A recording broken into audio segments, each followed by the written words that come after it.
e nesse vídeo eu vou te contar alguns dos erros mais comuns na hora de decorar um apartamento alugado.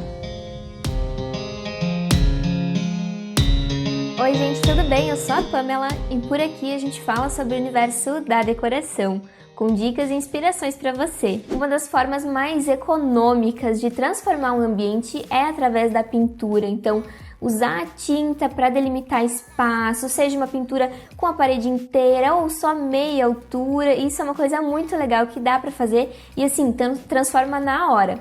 Mas quando a gente usa uma tintura muito escura, a gente já começa a pensar naquele trabalho lá na frente que vai ser de tampar aquela cor, né? É uma coisa que tem que, enfim, levar em conta, né? Porque cada demão de tinta precisa de um tempo de secagem e quando você precisa dar muitas demãos, né? Porque a cor é, sei lá, um preto, um cinza muito escuro, então tem que considerar isso lá na frente. Mas se você não quer, então, ter esse trabalho com a pintura, você pode trazer a cor de outras formas, então realmente pensando nos móveis em si. Então se a gente vai pensar na sala, pode ser naqueles itens mais decorativos, como a almofada, a manta, os móveis até como rack, tapete, quadros é uma coisa que faz muita diferença. Quando a gente pensa em quarto, a roupa de cama faz toda a diferença, gente, quando você coloca almofadinhas, coloca manta, então isso vai deixando com uma cara mais pessoal mesmo. E já que a gente tá falando então dessa decoração de parede, eu já vou puxar então os quadros, que foi realmente um erro que eu tive no meu último apartamento, que a gente colocou vários quadrinhos na parede da sala e colocou aquela dupla face ultra forte. E isso, quando a gente foi retirar todas essas fitas, todos esses quadrinhos, na parede assim veio até junto o reboco, ou foi realmente muito chato de tirar toda aquela cola, né, aquele grudezinho. E se a gente for colocar, e provavelmente a gente vai colocar alguns quadros nesse apartamento aqui, a minha ideia é realmente furar a parede, que sim, tem a mão de obra do furo na parede, mas depois é muito mais fácil de você tampar esse furo com uma massinha, do que ter que ficar, enfim, limpando todo aquele grudezinho da fita. E se você tá gostando dessas dicas, já aproveita e curte o vídeo, assim o YouTube recomenda o meu conteúdo para mais pessoas se inspirarem também.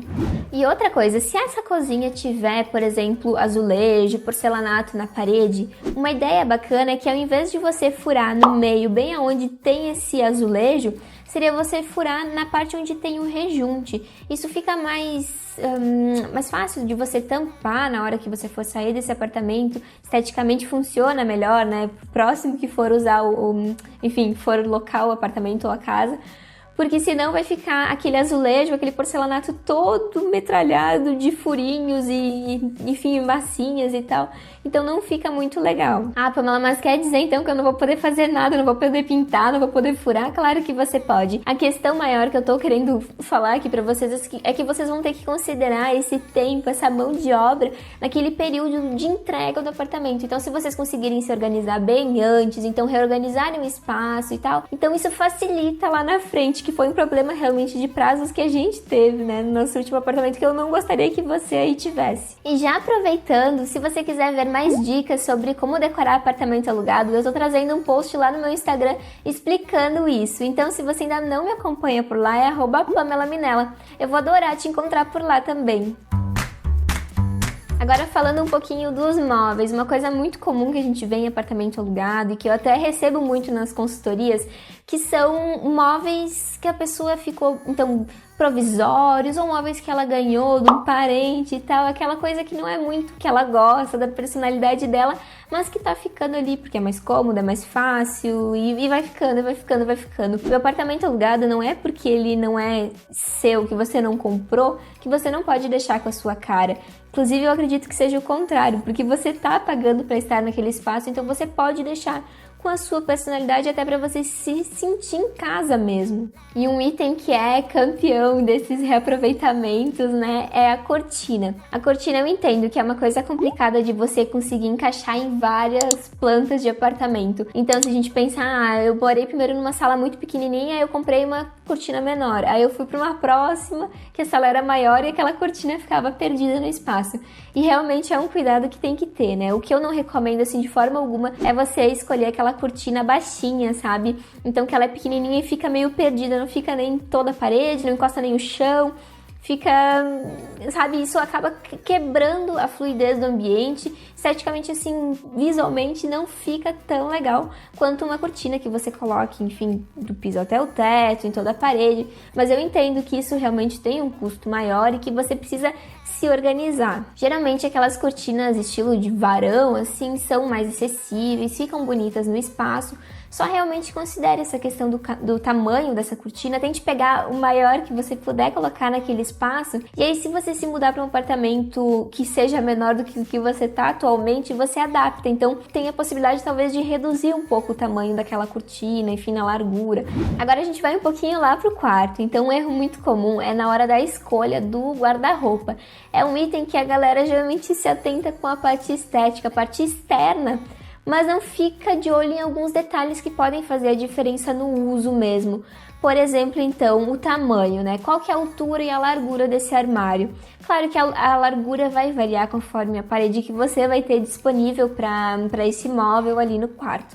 Mas a altura, o quanto mais alto, melhor você conseguir esse guarda-roupa. Muitas vezes a pessoa olha o preço, então, esse guarda-roupa custa 1.000 e esse outro custa 1.500, mas eu vou pegar o mais barato. Tá, mas o que tem desse mais barato para ele ser mais barato? E muitas vezes é uma questão realmente da altura dele. Claro que pode ser material, pode ser cor, tem várias variáveis nessa escolha. A gente vê aí desses móveis prontos algumas medidas comuns, que é de 2,10 ou 2,30, 2,35. Então, se você puder pegar um armário de 2,35, por exemplo, você vai ter mais espaço naquela parte interna do guarda-roupa mesmo, do que tanto espaço como se fosse aquele vão que fica em cima do guarda-roupa, que a gente sabe que o pessoal acaba usando isso para colocar caixa, para colocar aquelas sacolas com roupa de cama, e isso não fica tão bonito esteticamente. Inclusive, se você quiser fazer, então, ocupar esse espaço em cima do guarda-roupa, só cuide para escolher, então, espaços para armazenar isso, como caixinhas, enfim, esses sacos mais plásticos, mais bonitinhos mesmo,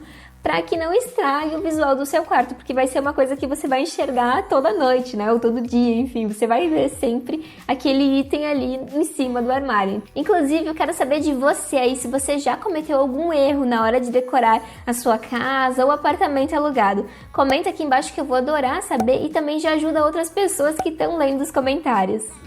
E uma coisa que até eu já errei, né? Porque eu já passei por alguns apartamentos alugados. E uma coisa que eu errei muitas vezes foi na posição solar. Então, aqui no Rio Grande do Sul, dependendo da planta que você pega, né? O apartamento pode ser muito frio no inverno, que é um período que a gente quer que venha aquele solzinho para aquecer o apartamento. Por que eu tô falando isso em dica de decoração? Porque a iluminação natural faz toda a diferença no ambiente. Então, essa luz do dia mesmo deixa o espaço mais leve, mais fluido. Então, se você puder priorizar um apartamento que tem uma boa iluminação natural, então que pegue o sol da tarde ou o sol da manhã, seria muito legal, né? Quando você for investir numa plantinha, então viva, né? Não tô falando das artificiais, uma plantinha viva, é bom que você entenda como é que funciona a iluminação natural aí no ambiente. Então, se é uma luz mais direta, que pega sol assim por muito tempo, ou não, ou é um período muito específico da manhã, ou não pega nenhum sol, tudo isso influencia na hora que você for escolher a plantinha para colocar ali na sua casa. E assim, gente, não é só ir na floricultura, escolher uma planta e colocar ali no ambiente, porque aquela plantinha vai precisar de uma iluminação para, enfim, se manter viva, né? Então, o ideal é que você entenda quais períodos você vai ter sol ali naquele ambiente para você escolher uma plantinha que se adapte de acordo com isso. Porque as plantas, elas fazem, assim, total diferença no ambiente, gente. É uma coisa, assim, instantânea. Por mais que você tenha, por exemplo, um ambiente, assim, todo branco, todo cinza, que são cores mais impessoais, assim, mais neutras. Quando você traz uma plantinha ali, faz, assim, ó, outra coisa, assim, é uma mudança super radical. E que deixa o ambiente muito aconchegante e mais vivo mesmo, né? Aquele verde, assim, já traz um toque de cor no espaço e uma vida. E aí você vai encontrar dos mais diversos tipos de plantas. Então, você vai ter planta de piso, que você pode colocar, por exemplo, ao lado do sofá, ou ao lado onde você tem o rack da sala. você pode adaptar, sabe, vários espaços. Inclusive, se você não quer ter uma planta que seja alta, né, quase uma árvore ali na sua sala, você pode colocar aqueles suportes que são como se fossem uns tripézinhos, assim, que você encaixa a plantinha ali em cima e você consegue fazer essa brincadeira com alturas. Essa altura traz uma dinâmica, uma coisa assim diferente para o espaço, né? Você começa a trabalhar com outros planos. Então é um truque muito legal que eu gosto bastante. Inclusive eu falei antes que eu faço consultorias.